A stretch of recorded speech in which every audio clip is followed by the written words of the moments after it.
Hey, what's going on, everybody? Well, I'm in the video today because I just met with my CPA and I'm out for lunch. So I'm about to get something, but they're not open just yet. So I figured, why not make a video for all of you? We're talking about the Pokemon. Did you guys see the 30th anniversary Pokemon Go thing? That looks pretty cool. Not gonna lie, when my kids get home, we're gonna be playing some Pokemon Go. I don't know if Mewtwo Y is out or anything, but I think that's gonna be really fun. Is it gonna help the 30th anniversary overall? Who knows, right? Is there going to be a resurgence of Pokemon Go like back in 2017? I believe it was 2017. Those were the days. So can we get regular average people interested in Pokemon again? People who aren't already hyped for Pokemon. I know there's a lot of people talking about Pokemon and hyped and blah, blah, blah. And could you imagine if we got like a 5X of what we already have?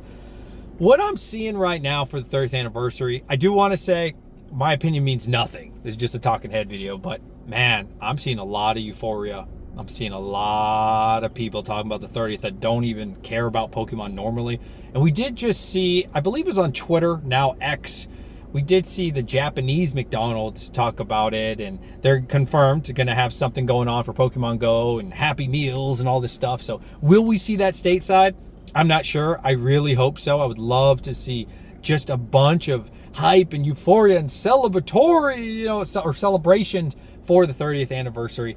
As a Pokemon fan, I know I'm a business, but I'm also a Pokemon fan. I love the hype. I love when things are like this. And, hell, we're in the middle of July, or about to be in the middle of July. We're not that far away from starting to feel that euphoria of the 30th. And I think it's going to be a big, big deal, but who doesn't, right? So interesting enough, the business. How's the business doing? Just an update for y'all. Yesterday was a really good day all of a sudden. Now, again, is that partially because I did a live stream? It could be. It's hard to say, or things up or things down. Got offered some good collections yesterday for 79%. But I respectfully declined. And will I regret that later? I could. I don't know. But like I said, Dan, I think he would drop down to 75%. And so for me right now, again, I just came from the CPA, right? So I'm thinking, I got to have cash available to pay my IRS bill now that I'm doing that quarterly. Wow. If you don't have a CPA and you're running a decent sized operation, my God, get a CPA. There is nothing in this world. I don't know if you guys relate, but for me, there's nothing in this world than getting a stress reliever, like somebody who can take that away from you. And that's what the CPA does for me. Yes, you got to pay him some money, but oh my Lord, I've been very stressed about taxes because I've never run a business to this level in this sector, right? So this is my first time. This is what this YouTube channel is. My journey of running, hopefully, a multi-million-dollar Pokemon card business, and the stresses in between. And so how could I not talk about the stresses, and just thinking, oh my God, I recently went to an S Corp. And so normally with the LLC, I would file one time for the whole year. And so you have a lot of time to BS and blah, blah, blah. But you don't really have a lot of time with the S Corp, at least from what I've seen now that I'm having to file every single quarter. So I really sat all week and really trying to do a much better job of just every time I get a collection, inputting it, making sure that I count every single penny and what really am I profiting and what can I write off and what does count. And so every time I vent, right? How much gas did I spend? And did I get a hotel or not? Did I have to pay for the table? Generally I do. And so that puts a lot of stress on my mind. But after meeting with the CPA, I just feel so much better. That's why I think always meeting with your CPA is just so good if you're really running a good sized operation. And if you're gonna stay in LLC, maybe you don't need to, maybe you do. That's really up to you. But wow, man, I mean, I probably pay this guy for this meeting $300 or $400, right? Just to figure it out. And for $300 or $400 to feel 10 times better, look at me, I'm smiling, I'm feeling good. Basically what we came to the agreement of, or what he recommends, is we kick the can. He didn't say those words, but this is how I see it. We kick the can till Q3. The problem is with the S Corp, I have to figure out what is a salary that I should pay myself, a reasonable amount. And since we just started it in January, the business started October, but we were LLC back then, he doesn't feel confident enough to say what my profit is that is reasonable with just 6 months. So he thinks the best course of action for us is to wait until Q3, and then he can see a little bit more data, and there's going to be no penalty if he does it right. That's what I was told and everything. So is that right? I'm assuming it's right? Again, I'm not a professional or anything. Talk with your CPA. But he thinks Q3 will have more data because we know what Q1 I made. We know what Q2, but he needs a little bit more. Then we'll be good for Q4 and we'll set it all up. And who knows, we're thinking like $15 an hour, something around there. But again, you got to be careful with it because it has to be reasonable. And if I'm not reasonable with how much I'm paying myself a wage per se, then it kind of raises red flags and everything. So, hey, he's the expert. He thinks more time is necessary, and that's what we're going to do. Interesting enough, the state taxes for my business, they sent me a letter. I'm not going to show you because it's got like information on there, but they sent me a letter like, hey, we need monthly, we need to know how much you're spending or charging in taxes, so that way we can get our piece. So Virginia wants their monthly accounting, which is just something else to think about, at least for my state. They're quite annoying for the sales tax. Thankfully, I don't charge tax on my store, though every now and then Shopify does. I'm not sure how that works, if it's based on the city that you have to in Virginia and everything. The 30th anniversary, man. Times like these, we all know everybody's gonna be thinking about the 30th. Times like these where there's this euphoria, the states of euphoria. I don't know if you felt this before.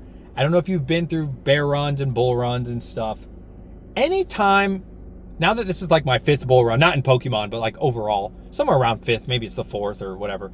Anytime I start to feel a tingle of like excitement, now that I've done this so many times, I just kind of level myself out again and I say, hold on a minute. Let's not give in to euphoria. And I don't know if that's a good answer for you. That's just what's worked really well for me.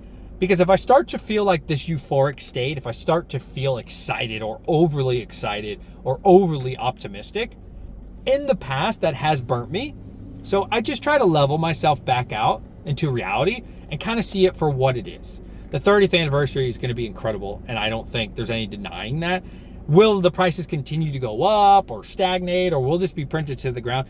You know, these are all answers or questions that I simply just don't have the answers to. I know everybody wants to ask me those things, and how would I know? You know, I take my 8-ball out, shake it, and try to predict the future for you guys. That's great, but there's just no way to know. And so for me, what's worked really well is just taking profits. Just taking profits in times like those. And I think to relate that for me would be churn and burn, right? So if I do end up getting any of the 30th anniversary, for me, I'm just going to sell it. I'm just going to sell it. Now, as time goes on, those questions will be answered. And there may be consequences to that. It may be that GameStop $170 ETB is the cheapest you'll ever get it. I doubt it. I extremely doubt it. But that is a possibility, right? And maybe me selling off the position that I get, I will ultimately end up regretting. That is very possible. But I like to think of it for the risk mitigation. You understand what I'm saying? The paying $150 or whatever I paid for my 30th anniversary ETBs, or will end up paying, I don't feel super safe at those levels. Now, if I had them for MSRP, I feel really good. Like, yeah, let's hold it for a long time. We're locked in. We're good to go. Obviously, if I got it for distro pricing, 30, 35 bucks an ETB, hell yeah, you know, hold the position. You'll feel good on it. But I don't feel super confident in those prices at 150, 170 rate. Who knows? Maybe I'll have to end up spending 200 each ETB to get them for the store. I really don't know. It's just questions and thoughts that I have. So in times like that, paying those high levels, I don't feel good. You know, when I bought my first whole Bitcoin for 29,000, that was different times than we are now. And I'm still holding that position. I have more than one, but at the time, that was a big deal to buy a whole Bitcoin for 29K. But times were really bad, right? And when I got in so low in my Bitcoin position, even today, I'm still up a 2x. You think about that. So the entry point was really important for me when it comes to investing. And I don't think it matters if I would have gone in at 29 or 31K. That's not what I'm saying. But what I'm saying is the time period that I buy, personally, I feel more confident or more scared and feel more risk when I buy higher. And I don't want to feel that. I don't want to feel like a sense of urgency, like I have to sell this soon because I paid so high. And what if this is the top? And I don't like those thoughts. So again, to be transparent with you guys, yes, anything that I get for the 30th, simply because I'm not getting it for MSRP or paying a higher percentage, I just want to churn and burn it because the risk for me is too high. I am not trying to invest in this stuff at these levels. Absolutely not. I'm not really trying to invest at all. I need the cash flow. I need to keep it moving. Now, eventually we will be in a bear run. When is that? I don't know. I don't know. Why does everybody ask me that same question, guys? Probably because you're thinking the same thing. I suppose it's a valid question, but I simply just don't know. And so if I don't know, I can't feel confident in investing in it. But if we do go into a bear run, which is inevitable at some point, is that a year? Is that 6 months? I have no idea. Is that 2 years? I don't know. At that point, buying a 30th anniversary or other good sets, I would feel really confident personally investing into that, holding that position for longer periods of time. And I would be like, you know what? We're not necessarily buying at the bottom because nobody really knows when you're buying at the bottom, but we're buying low enough to where the downside pressure isn't that bad. If all of a sudden these ETBs come worth $70, $60, $80, I'm like, wow, that's a really different mindset for me personally of what I've learned than holding it at 130, 150, 170. You see what I'm saying? And again, that doesn't work for everybody. That just works for me.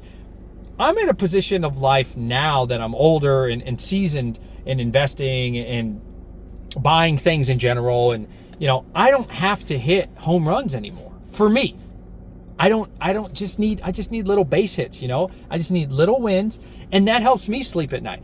I prefer not losing my money more than anything. To be honest with you, that makes me feel good because when I tend to not lose money, those things tend to do well over time. Again, this business is new. I am new to Pokemon. I mean, it was around for Gen 1, but we're not going to count that because that was a long time ago. When I'm in uncertain waters, when I'm swimming in waters that are uncharted to me, that is not something I can be confident in. And that might bite me in the ass by not going super heavy into it. I keep telling you guys, I'm more focused on the stuff rotating out. For me, I just feel good with that. I feel good with Surging Sparks and other things, Twilight Masquerades. And I mean, I don't think you'll go wrong with Sword and Shield, but I don't think it's good for me. It's a good fit for me personally, because what's the catalyst that's going to raise it? I'm not sure. I don't know that there's going to be some crazy new news to come out for Sword and Shield all of a sudden that makes it pump up another 20, 50%. Now we know over time, due to the age, it is going to go up. And so that's important. That's important. On a long time horizon, it doesn't truly matter, but I'm not thinking long-term in the bull run. Does that make sense? During the bear run, personally, I'm thinking super long-term. I'm going to buy this. We're not going to sell this to the next bull run or the next cycle or 2 cycles. That's how my mind works. But in the bull run, I don't think personally in those long-term horizons because I just don't think it's appropriate time. I don't want to buy high and then invest in it. For me, that doesn't work. But when things are low, we're down in the gutter. I'm looking at stuff right now, at least. What is something that hasn't pumped too much? What is something that, yes, it may have gone up, right? I like to use Surging Sparks because it went from 220, 230 booster box to 300. It's really not that much considering the other things that are 300. I mean, there's way worse sets that are 300. But for me, I think as a star owner, I'm more interested in swing trades right now. Swing trading, not being a day flip, but not being a long-term investment. What is something that I think my inventory is lacking? I have a ton of prismatic. I think we're good on the prismatic position. We're very well poised to make a bunch of money off of prismatic, probably in the next few months, hopefully. But what are some other things that right now I can look at? I'm looking at very small things as well, kind of just for fun, to be honest with you. Twilight Masquerade singles, there's a lot of them that are not pumped at all. And we're talking $5, $10, $20 IRs. But is that going to be a big business move for me? I don't think so. But for fun, for leisure, for exposure, I like to have those because the time will come very soon where people are talking about, maybe that's January, maybe the 30th will mask this next block rotating out and the hype will only be in the 30th. I think that's very possible. But then the 30th hype will die out at some point. What's going to carry us into January? What's going to carry us into February? What's going to carry us into March? And oh, by the way, it rotates out in April. It could potentially be the news of that. Or I could be wrong on that, right? There could be the new set that's coming out and everybody's suddenly hyped for that. It's too many questions. Do you get my point? There's too many unanswered questions. And I don't want to try to solve those questions, you see, because I don't know the future. You don't know the future. None of us know the future of what's truly going to happen, at least in these small windows of time. You can kind of know long periods of time, 3, 5, 10 years, it's going to go up. Spoiler alert. But that is not something I can put my business on. I cannot have the business inventory rely on 1 year, 2 year, 5 year. You see my point there? That at that point, we're more investing. And so personally, yes, I can invest. Maybe I'll hold back some of the position for prismatic and other things. I think that's very wise to do. But overall, thinking about times like these, where what is the next move for my business? It's a really good question, and I don't have the answer to that. I need to buy more Pokemon. Now that we're, again, I like to think of it as kicking the can to Q3, we got a little bit more cash ready because I was saving that cash. I was halting buying collections. But I think the buyers have a lot more power right now than the sellers, particularly for sealed. Again, my channel's always focused on sealed product. Great, you guys do your thing with singles. Great, you guys do your things with like loose packs and all that stuff, which is sealed. But that's not what I'm trying to sell to people eventually, you know what I'm saying? So my mind is ETB, booster box, these sorts of items. I'm looking at Ascended Heroes. I'm looking at this Sam's Club reprint. I'm glad that I'm very cash heavy right now. Not very, but I am cash available for the business. I'm looking at this Sam's Club thing, man. I'm not gonna be able to go to Sam's and get them, but I'm gonna buy them off all the scalpers, you know, whatever the full market is. I don't give a shit. Is it 110, 120? Yes. Give me 20, give me 50, give me 100. I don't care. I'll pay full market or pretty close to it from people locally. Now, it gets more difficult online because then we got to factor in shipping, and sending those things is really annoying. I probably wouldn't even buy those things online too much unless I can get them off a decent website that has dirt cheap shipping. Probably not. But that's going to be the next thing for me. While everybody's focused on the 30th and stuff, I'm thinking about those Ascended Hero Sams. That's something that I'm thinking on. But definitely not neglecting the 30th or anything at all. But I think that's the next move for me. Ascended Heroes, Sam's. Yeah, I think that's going to be a really good one. And then we'll see after that. Collection buying at the moment, I'm not desperate to buy collections. I'm really not. I mean, it's the bread and butter of the business, but I'm not going to pay 80% right now. No, not when other people are paying 75 and I'm getting offered 79 now. And, you know, if things continue, for sealed specifically for certain sets, continue to go down, I think I'm gonna have more opportunities, 75% for collections. And if I can't get it for 75%, that's fine. I mean, there's other ways to make money, right? And so, yeah, I think Ascended Heroes, those Sams, is the way. And people are still reaching out. And I've talked to some of my friends who buy collections, and they're denying more people than ever. That's not everybody. That's obviously anecdotal to my experience, to be fair. So keep that in mind. But collection buying at this second, unless it's 75%, I don't think it's the best move in this moment. People get really confused on my message there. They hear me say one thing and they think that that's like future, what's going to happen going forward in the future. Nothing can be further from the truth. In this moment, on this day, that is my thought process. But that could change 100%. And my buy list, my percentage that I pay tomorrow, that could change in a week. That could change in a month.